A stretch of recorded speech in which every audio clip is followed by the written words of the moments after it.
Yes, everybody. Russ from the West Ham Network, 𝗖𝗧𝗬𝗧. Today we're going to be talking about something a little bit different, a little bit left field, but it could end up to be possibly one of the biggest stories in football this season. Man City have just settled their legal battles of the Premier League over sponsorship rules. Now, on the surface, it sounds like it's City's problem, not ours. But trust me, this is big and has big implications for West Ham and potentially the future of the league as a whole. So grab yourself a cup of tea because we're going to get deep. We're going to get deep onto what's happening, what it means, and why West Ham fans should pay close attention to this video.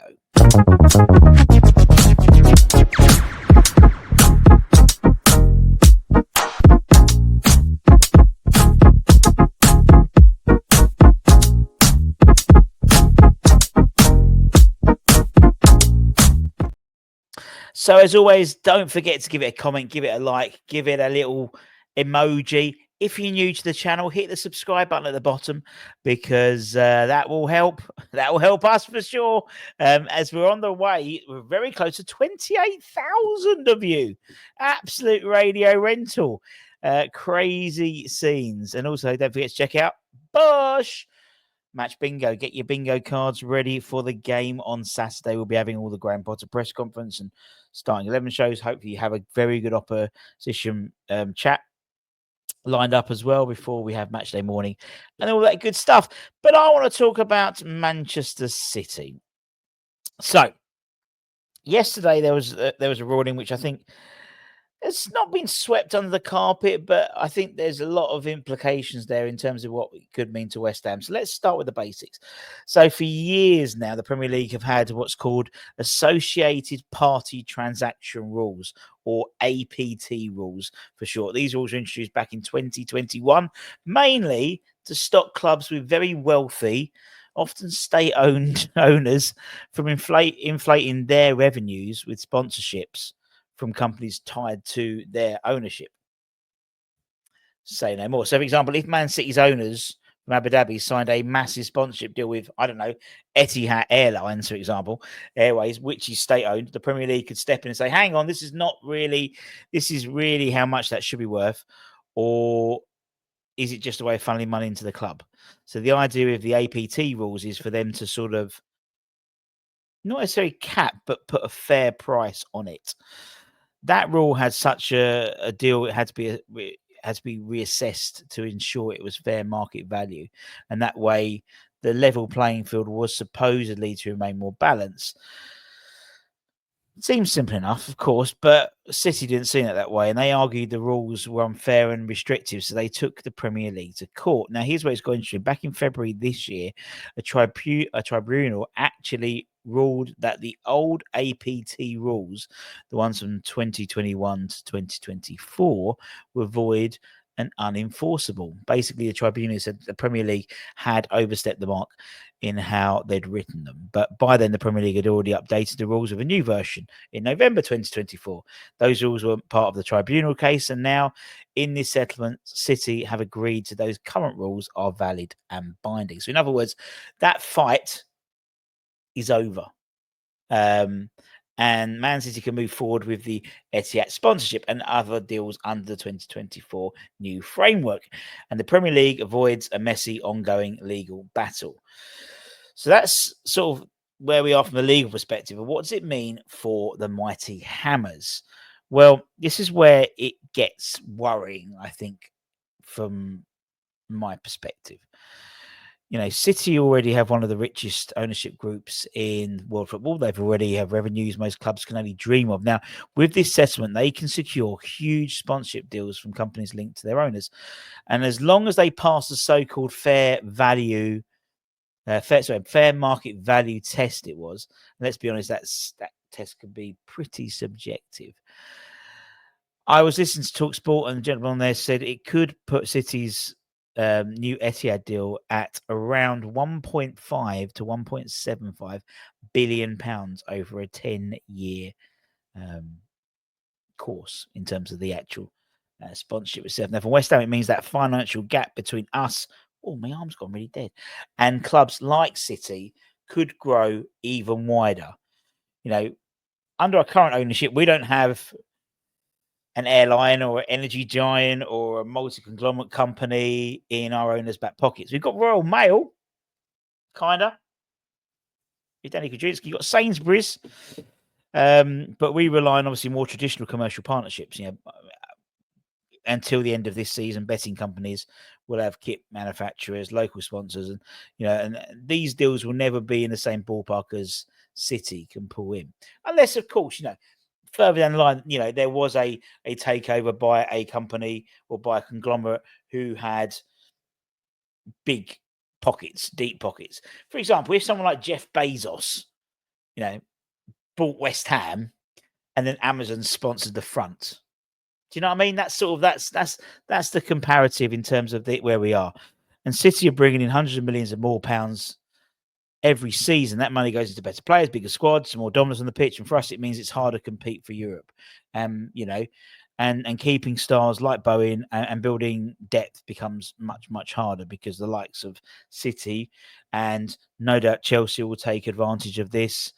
And Blue Coat Group, and it's opened up a can of worms, I think, which will benefit those who are owned by state-owned companies or conglomerates which have a vested interest in other companies as well.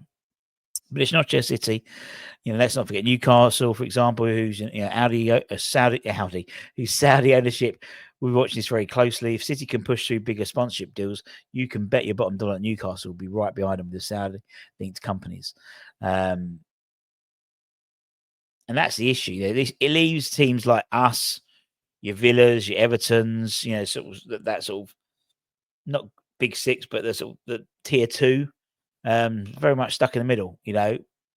We want to compete, we want ambition, but financially we're getting squeezed by these rules. It raises questions about the fairness of the league, the whole point of FFP, PSR, and those sponsorship rules, which to stop it become a closed shop. Where only the richest, most connected clubs can thrive, and the settlement feels like a step in the wrong direction. So what next? There's a few possible outcomes. One, other clubs push back. Don't forget there'll be a voting system with the Premier League. If 14 out of the 20 clubs want change, they can force new rules through. So if enough clubs feel threatened, you could see even tighter APT. That's all I can think of, that Bruno Mars song. APT regulations in the future. 2, nothing changes and the gap just grows. City, Newcastle, Chelsea's, they'll pull further financially away. And clubs like West Ham, the Villas, the Evertons, Brightons, they're going to be fighting over the scraps.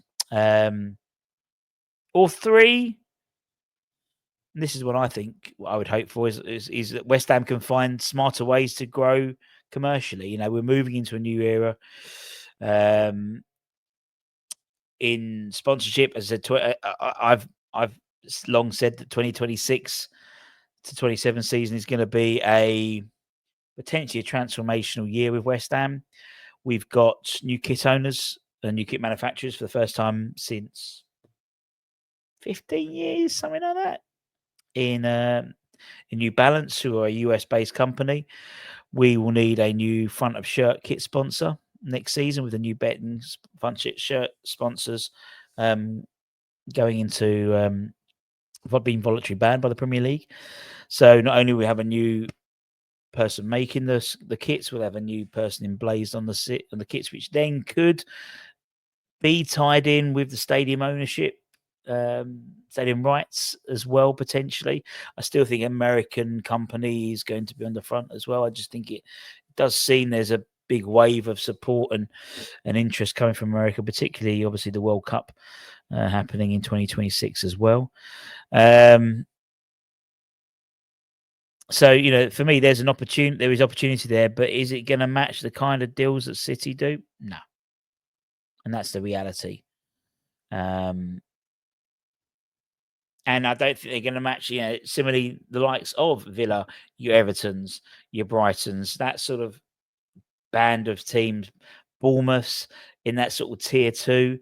it's the disparity between the greedy six and the next one are going to get even further with these relaxings of the rules. It's frustrating when you see teams like City have all the resources in the world, but football's not, as we know, not just about the balance sheet. We've had in recent years our European nights, and I just think it's bad news for everyone, not just for West Ham. So, and also, City do have these 100 charges still over them as well, which seem to be a bit hypocritical if sort of the Premier League are loosening their thoughts on the APT rules. It does seem like it's a two-tier system. The likes of Everton got points deductions for issues with financial fair play, which related back to interest. I think if I remember, paying interest on a stadium which they are funding. So it does seem this two-tier. It's always seen this two-tier system, but with this ruling, even more so. Is this just another example of the Premier League bending rules for the richer clubs? Should the likes of West Ham and the Villas and the Evertons be banding together and pushing harder to make sure the rules are more even across the Premier League? Let me know your thoughts. Fascinating. Again, a little bit different than what we usually, usually just saying how shit Falkirk is or something like that, something a bit different, but it's sort of, I think it's gone under the radar a bit, and it's sort of not necessarily been brushed under the carpet. But there's probably a reason why this has happened during the international break. It tends to be these things tend to get swept under the carpet a little bit, but I think there's massive implications here, and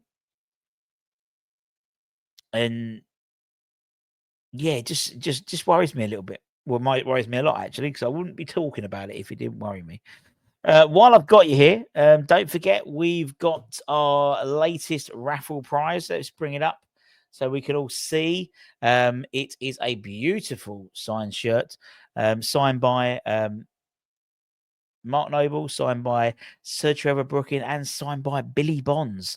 So signed by the player with the most amount of appearances ever for West Ham, signed by the player who has the most Hammer of the Year awards, I think, and signed by the player with the most Premier League West Ham appearances. Let's go full screen. It's a beauty. Can I get, where's the picture? I've got the picture. Let's have a look. Where's the picture? There it is. Let's share my screen. Should have probably set this up beforehand, but fuck it. Where we go. Share the old screen. Look at this shirt. Beautiful shirt. What a beautiful shirt. Billy Bonds, Sir Trevor Brooking, and Mark Noble. There we go. Beauty. Tickets are £5. And there's multi-buy offers as well. So yeah, buy two, get one free, that type of stuff. So there's a link in the comments below, so don't forget to check that out. Holly's going to be back with part 2 of her interview with David from Blind Bubbles. Great chat yesterday, and we're going to be doing another half today. Plus, then we have Hammer Sunrise a little bit later on, and then before you blink, it's Tottenham in it, the cup final. Anyway, take care, everyone. Stay safe, stay warm. Don't forget to like, comment, share, all that good stuff, and I'll see you later. Much love. Bye.